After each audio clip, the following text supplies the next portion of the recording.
But it's not just the death of individuals like Diana and JFK that have attracted controversy and conspiracy theory.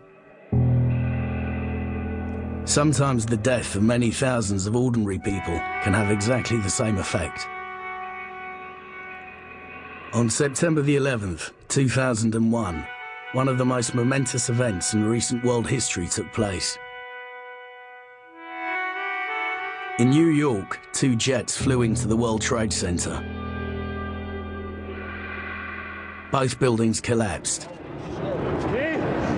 Nearly 3,000 people died. Freedom itself was attacked this morning by a faceless coward. According to the official account, the attack was the work of an Al-Qaeda unit, backed by Osama bin Laden. But ever since the attack, this official version has met with huge public skepticism.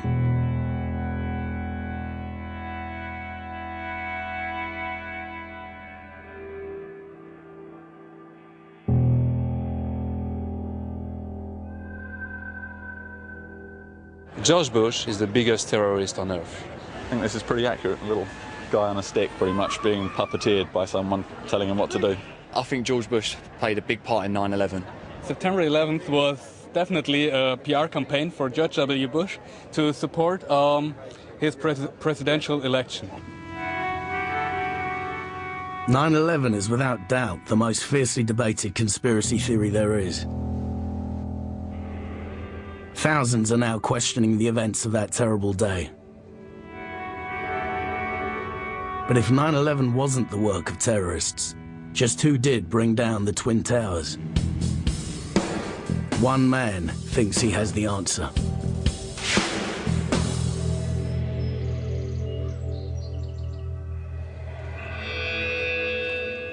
David Icke is the world's leading conspiracy theorist. From his home on the Isle of Wight, he has built a global following dedicated to his interpretation of world events.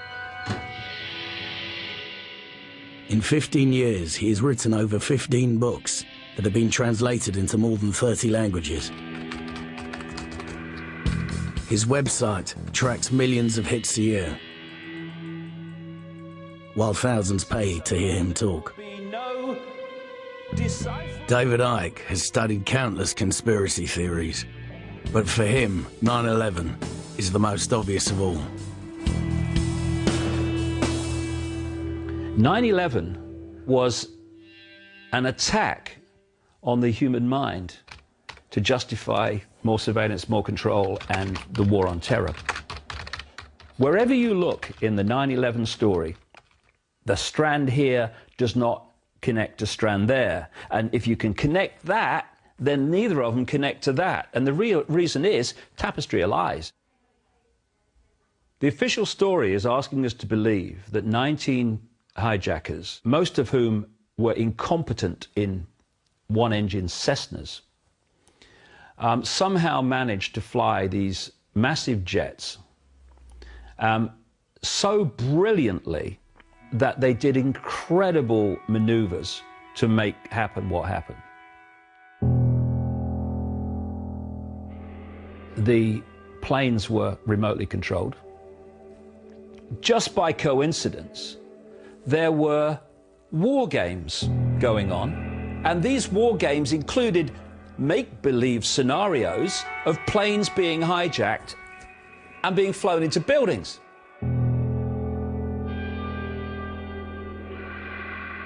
You've only got to look at the way the Twin Towers fell to see that it was what is known as a controlled demolition. It was as if you had taken the building and dropped it to the ground. That's the speed it dropped. There was no resistance. So if 9/11 wasn't the work of Arab hijackers, then who did carry out the attack? Many who question the official version of events are quick to put the blame on George Bush. David Icke believes the truth lies even deeper. I wouldn't trust George Bush to tie his shoelaces properly or tell me the time. So therefore, he was certainly not the orchestrator of 9/11. If you can see them and name them, they are not the real controllers.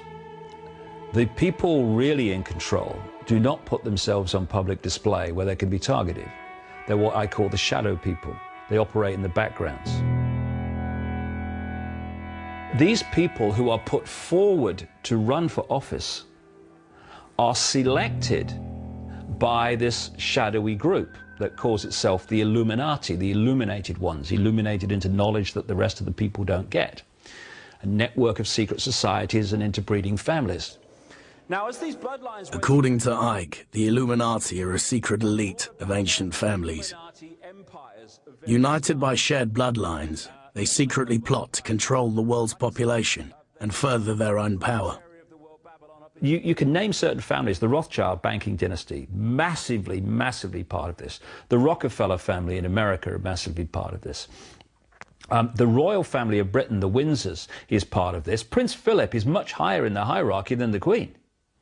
The Queen is, again, like a Blair or a Bush. She's the out there top of the hierarchy.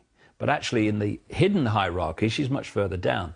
And if you look at the families that control the transnational corporations, that control the pharmaceutical cartel, that control the oil cartel, they're the kind of families that you're looking at. Where they want to take us is into a centralized Orwellian global state with a world government dictating to every country in the world, a world army imposing the will of the world government, a world central bank and a world currency controlling finance, and a microchip population connected to a global computer. What gives them power and the edge over the rest of humanity is information, it's knowledge.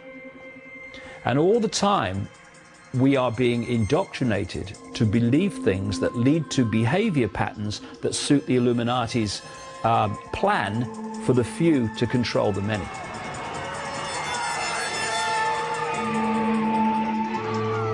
If you are a tiny clique who knows how this system works, and you have control of the sources of communication that people are hearing and seeing all day, you can program an entire global population with this stuff.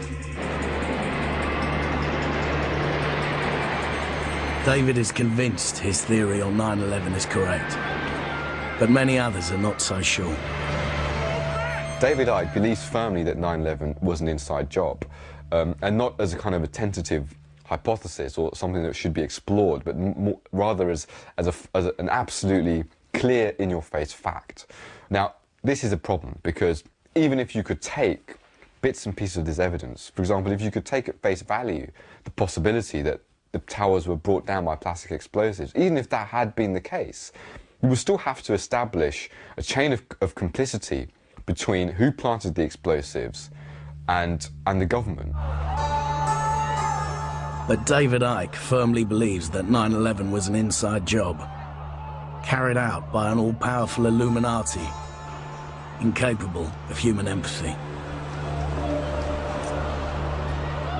3,000 people dead on 9/11? To us, oh my God, what about their families? What about their kids? To them, good laugh.